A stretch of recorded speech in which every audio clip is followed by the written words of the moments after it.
Before the beat drops. Before the chorus hits. There's always something deeper hiding underneath. This channel isn't about music at face value. It's about the psychology behind it, the emotions, the fears, the illusions artists package into sound. Here, we don't just listen to songs. We dissect them. Frame by frame. Emotion by emotion. No sugarcoating. No surface-level praise. Just the raw meaning behind the music you thought you understood. If you're ready to hear songs differently, let's begin. There are songs that climb charts. And then there are songs that climb inside you and never leave. This one arrived in 2011, carried by a 19-year-old with a loop pedal and a voice that sounded older than his years. It went to number 3 in the UK. It sold over 1 million copies. It got nominated for a Grammy. It made Ed Sheeran a name the world would soon know. But here's the thing about the A-Team that most people never stop to consider: it wasn't supposed to be a hit. It wasn't written to be a hit. It was written because an 18-year-old kid walked into a homeless shelter, played a last-minute gig, and heard stories that shattered something inside him. Stories about a girl named Angel. This is the story of that song. Not the chart positions. Not the awards. The girl. The one who's been this way since 18. The one who flies to the motherland in a pipe. The one who sells love to another man because selling magazines isn't enough to pay rent. The one the world calls a junkie, a prostitute, a lost cause. The one Ed Sheeran decided to call an angel instead. Let's start with the title, because the title is where the hiding begins. In the UK, drugs are classified by category. Class A is the most serious. Heroin. Crack cocaine. The ones that destroy you fastest, take you deepest, give you the least chance of coming back. When Ed Sheeran sat down to write about what he'd seen in that shelter, he had a choice. He could be direct. He could be obvious. He could write a protest song that shouted about the evils of drugs and the failures of the system. Instead, he did something smarter. Something more human. He called it the A-Team. On the surface, it sounds almost playful. Like a group of people working together. Like something you'd want to be part of. It takes a moment to land. A moment to realize what he's actually saying. She's in the Class A team. She's part of that world now. The world of crack pipes and long nights and strange men. The world that took her when she was 18 and never let go. This is the first thing to understand about the song: it's designed to hide in plain sight. The melody is gentle. The guitar is warm. Ed's voice is soft, almost comforting. If you're not listening closely, you might miss what's actually happening. You might hear a sad song about a girl having a hard time. You might not realize she's selling her body. You might not realize she's dying. That's intentional. Ed said it himself. He wanted it to sound upbeat. He wanted you to not really know what it's about at first. Because that's how addiction works. That's how homelessness works. That's how suffering works. It's happening right next to us, all the time, and we don't see it. We don't want to see it. So the song gives us permission not to see it at first. And then, slowly, the layers peel back. The truth reveals itself. And by the time you understand what you're actually listening to, it's too late. You're already inside it. The girl in the song has a name. It's Angel. Not the name she was born with, probably. But the name Ed gave her in the song. And the name matters. Angels are supposed to fly. They're supposed to be pure, untouchable, closer to heaven than earth. But this angel can't fly. It's too cold outside. The world has frozen her wings. So she finds another way to leave the ground. She finds a pipe. The image is devastating when you let it land. A girl so desperate to escape her own life that she inhales chemicals that burn her lungs and cloud her mind, just for a few moments of feeling like she's somewhere else. Somewhere warmer. Somewhere softer. Somewhere she can breathe. They call it the motherland. Think about that word. Motherland. The place you came from. The place where you were safe, before everything went wrong. Before the long nights started. Before the strange men. Before you learned that your body could be sold and your soul could be numbed. In the pipe, she goes home. In the pipe, she's a child again. In the pipe, she flies. And then she comes back. And she has to do it all over again. The song walks us through her day, and it's exhausting just to follow. She wakes up. The light's gone. Day's end. She's struggling to pay rent, but she has no money and no way to get money that doesn't cost her something she'll never get back. So she goes out. She stands on corners. She waits. Long nights. Strange men. The words are simple. 4 syllables for the first part. 2 for the second. But the weight behind them is enormous. Every long night is a piece of herself she'll never recover. Every strange man is a reminder that she's not a person anymore. She's a transaction. She's a way for someone to get what they want for a few minutes and then drive away, leaving her alone in the cold. She sells love to another man. But it's not love. It can't be love. Love doesn't have a price. Love doesn't happen in cars with strangers. Love doesn't leave you standing on the street afterward, pulling your coat tighter, wishing you could disappear. What she sells isn't love. It's access. It's the use of her body for as long as it takes. And she does it because the alternative is worse. The alternative is not having enough for the next hit. Not having enough to fly again. There's a line in the song about how the worst things in life come free to us. On the surface, it sounds like a complaint. Like bitterness. Like the universe is unfair and we're all just victims of circumstances we didn't choose. But look closer. The worst things in life come free. You don't have to pay for addiction. You don't have to pay for trauma. You don't have to pay for the moment when someone hurts you so badly that you spend the rest of your life trying to escape yourself. Those things just happen. They arrive without warning and they never leave. What you have to pay for is the escape. The pipe. The drugs. The temporary relief from the weight of being you.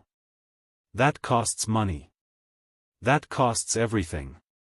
That costs your dignity, your safety, your future.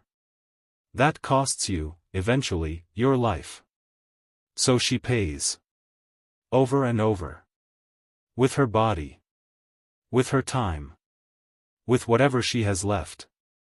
And every time she pays, she gets a little closer to the end. The song doesn't tell us how she got here. That's intentional too. We don't know what happened when she was 18.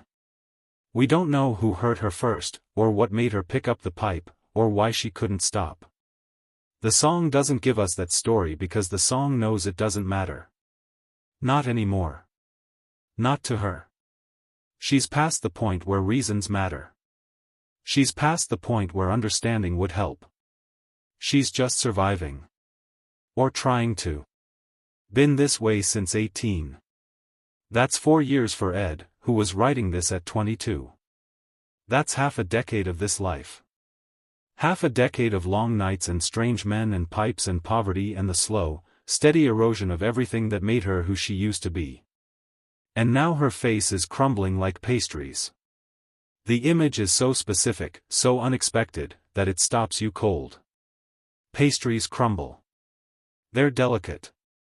They fall apart at the slightest touch. That's what addiction does. It makes you fragile. It makes you fall apart. One wrong move and you're in pieces on the floor. The music video tells the same story, but without words. It opens with a girl lying on the ground. She's not moving. At first you think she's asleep. Then you realize she's not asleep. She's gone. The song is over before it even starts. Everything we're about to see is a flashback. A life already ended. An angel who finally stopped flying. The video follows her through her last day. She wakes up on a bench. She tries to sell magazines on the street. No one buys. She walks through London, invisible to everyone around her. She's just another homeless girl. Just another addict. Just another person the world has learned not to see. Then night falls. And she stands by the side of the road. And cars pass. And eventually one stops. The scene is shot with restraint. We don't see what happens in the car. We don't need to. We see her get in. We see the car drive away. We see her later, counting money. That's enough. That's more than enough. With the money, she buys drugs. She goes to a room. She lights a pipe. She inhales. And for a moment, her face relaxes. For a moment, she's somewhere else. For a moment, she flies. And then she's back. And then it starts again. Until it doesn't. Until the moment the video opened with. The moment she finally stops moving. The director made a choice to show the death first. To make us watch her die before we understand who she is. It forces us to sit with the ending while we learn the beginning. It forces us to ask, how did she get here? And more importantly, did anyone try to stop her? The answer to the second question is there in the video too. Ed appears briefly, buying a magazine from her. He's the only person who acknowledges her existence. He's the only one who stops. And even he can't save her. He buys a magazine. He walks away. She keeps going. She keeps falling. She keeps dying, slowly, in front of everyone, while everyone pretends not to see. There's a tradition in music of songs that hide darkness inside beauty. Suzanne Vega's Luca sounds gentle while describing child abuse. Tracy Chapman's Fast Car sounds hopeful while describing poverty and alcoholism. The A-Team belongs in that tradition. It's a song that wraps its arms around you while whispering terrible things in your ear. The production is simple. Guitar. Piano. Strings that swell just enough to break your heart. Ed's voice, high and clear, never shouting, never preaching, never telling you what to think. He just describes. He just observes. He just lets the story exist and trusts you to feel it. And you do feel it. That's the thing. You feel it even if you don't know why. Even if you've never been addicted to anything. Even if you've never sold your body or slept on the street. You feel it because underneath all the specifics is something universal. The need to escape. The desire to fly. The moments when life gets so heavy that you do anything to put it down for a while. She flies to the motherland in a pipe. You fly to whatever works for you. A bottle. A screen. A relationship that's slowly killing you. We all have our pipes. We all have our ways of leaving. The only difference is how far we go. And whether we can find our way back. The girl in the song doesn't find her way back. By the end, she's gone. Covered in white. Closed eye. Hoping for a better life, but not getting one. Not this time. Not ever. The last lines are devastating in their simplicity. An angel will die. And then she does. And the song doesn't give us any consolation. Doesn't tell us she's in a better place. Doesn't pretend this is anything other than what it is, a young woman, dead too young, for reasons that should never have been reasons at all. Ed doesn't judge her. He doesn't judge the men who use her. He doesn't judge the system that failed her. He just tells her story. He just holds up a mirror and says, "This exists." This is happening. This girl was someone's daughter, someone's friend, someone's angel. And now she's gone. The real angel is out there somewhere. Or she was. The woman Ed met at that homeless shelter when he was 18. The one whose story he carried home and turned into a song that would be heard by millions. We don't know what happened to her. We don't know if she ever got out. We don't know if she ever heard the song or knew that her pain had been transformed into art. We don't know if she'd want to be remembered this way. But she is remembered. That's something. In a world that's very good at looking away from suffering, this song refuses to look away. It forces us to see. It forces us to feel. It forces us to sit with the reality that there are angels everywhere, all the time, freezing in the cold, trying to fly, slowly dying. And most of the time, we just walk past. Ed Sheeran went on to become one of the biggest artists in the world. He's played stadiums. He's won Grammys.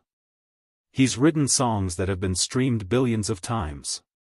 But the A-Team remains special. Not because it's his best song technically. Not because it's his most complex or ambitious. But because it's his most human. It's the song of a 19-year-old who hadn't learned yet to protect himself from the world's pain. Who walked into a shelter, heard a story, and couldn't let it go. He didn't try to fix her. He didn't try to save her. He just wrote her down. He just made sure that somewhere, in some form, her existence would be recorded. Her life would matter. Her death would mean something. And it does. Every time someone listens to the song, Angel lives again. Every time someone hears about the girl with the white lips and the pale face and the pipe that takes her to the motherland, Angel breathes. Every time someone cries at the end, Angel is mourned. That's what songs can do. They can hold the dead. They can carry the lost. They can make sure that even the people the world forgets are remembered somewhere. Angels can't fly in the cold. But they can live in music. They can live in us. The next time you hear the A-Team, don't just listen. Really hear it. Hear the girl behind the words. Hear the 18-year-old who's been this way for years. Hear the long nights and the strange men and the pipe and the motherland. Hear someone trying to fly and failing. And then, maybe, look around. See who's freezing near you. See who's invisible. See who's trying to fly with broken wings. Because it's too cold outside for angels to fly. But it doesn't have to be. If this song sounded different to you after this breakdown, that's the point. Music doesn't just entertain.